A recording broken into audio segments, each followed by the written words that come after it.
Hello everybody and welcome to Wine and Vine. Today we're going to be making a small mead, also known as a short mead. And a short mead is just a mead that is a pretty low alcohol by volume. It's kind of like a beer. Also, we're going to make it a hopped mead, which means that we'll simply be adding hops to it. So let's get to it. So here's what we're going to need.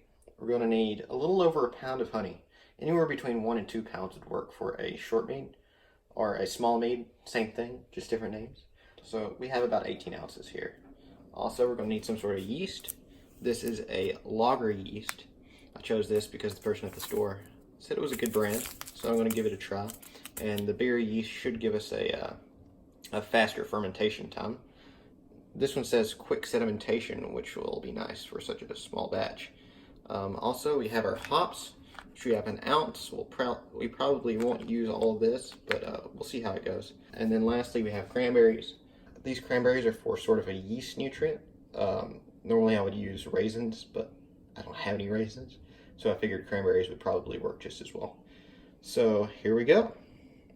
So the first step in this process is going to be to bring about half a gallon of water up to a boil. Now that our water's up to a boil, we took about a quarter of our hops and added it to the water. And we're going to leave it here for about 15 minutes. So while that's going, we can start our yeast. And I did that by pouring a little bit of the yeast, because this is enough to make about 5 gallons, into a coffee cup with water in it. And the water should be about between 90 and 100 degrees. And so we're going to leave this here for about 15 minutes to stir that in real good.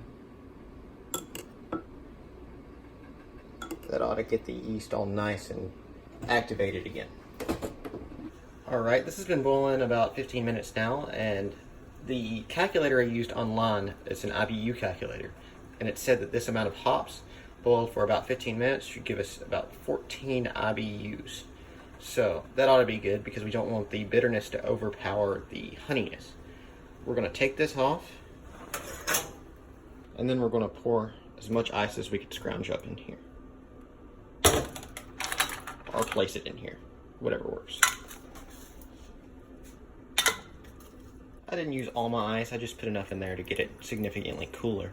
And then we're going to add our honey. But first I'm going to let it cool down a little bit. Not cold, but just enough to where it doesn't boil our honey, because honey has some good properties that we want to keep in there. So here we go. It's always satisfying.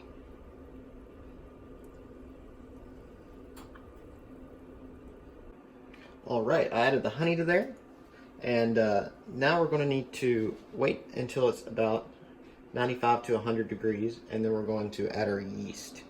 So we're going to slowly but surely add a few spoonfuls at a time to our yeast over the course of a few minutes, and that ought to inoculate them to the sugar without causing them to freak out any. Once our yeast has been thoroughly inoculated, let's go ahead and slowly pour it in there. And then we're free to put it in our fermentation vessel. After you've added all you want to the fermentation vessel, you're going to want to put your hand over the top and shake it up to really add a lot of oxygen to it for the yeast to feed on. And then we're just going to fill it all the way up to the neck with water, and we're going to add a few cranberries afterwards. Be sure to leave a little bit of headspace at the top, so whenever the yeast gets going, the bubbles don't shoot out the top and create a rocket. Once you have the airlock on top with some water in it, put it in a dark, cool corner and watch it go.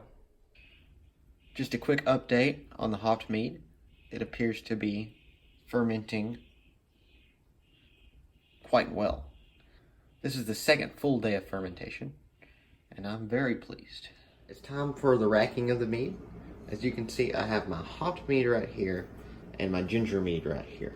So what we're going to do, and this is not ideal, but I have water boiling. And so what we're going to do is pour boiling water over this, which is our contraption that I've set up in order to filter out any of the sediment at the bottom. What you would normally do is just use a siphon to move from one to the other and then back and forth several times to remove that. But I don't have any siphons with me right now, So I created this contraption, which is a pour over coffee filter, and it's going to run down here and into here. And so then we're going to put it in this empty carboy, and then we're going to move that into here. And that's the plan. All right, here we go. Now we have our mead transferred over here, and as you can see, all the nasty sediment is left behind. So we're going to transfer it into here and then over into here. All right, and now we have our racked meads. And I have a little bit more air in the top than I would have liked, but tomorrow I plan on racking it again after I let all the stuff settle to the bottom, and then we can bottle it. And so now what we're going to do, we're going to add about 3.5 teaspoons of honey, and that's going to prime it and allow it to become carbonated in the bottles. So the mead has been bottled. Everything went great. You'll probably want a bottle capper. That's necessary if you're going to make sparkling mead, unless you're really creative. There are a couple things that I didn't show. The main thing being the fact that I dry hopped this mead. That means that I put some leftover hops in a tea bag sort of thing, and then I put it down in the mead. You could probably see it whenever I did the racking. That just adds some extra notes with the Cascade hops. But the beauty of mead is you can do anything. You can add other flavors. You can be as creative as you want. So that was my creative flair with this. So let's give it a try. And now for the moment of truth.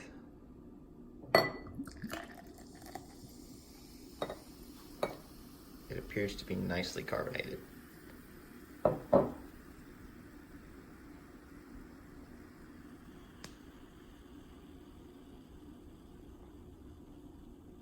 She's impressed. Cheers. I'm really happy with how that turned out. It tastes pretty citrusy. I like the way the Cascade hops taste. Also, it has that nice honey flavor, but it's not sweet, and I like that. Not sweet at all. It's kind of like beer without the maltiness. Really nice. Thanks to all those who made it to the end of the video. I'm really happy with how this turned out, and I hope that you make your own. And please feel free to send me in any recipes because I'm eager to learn.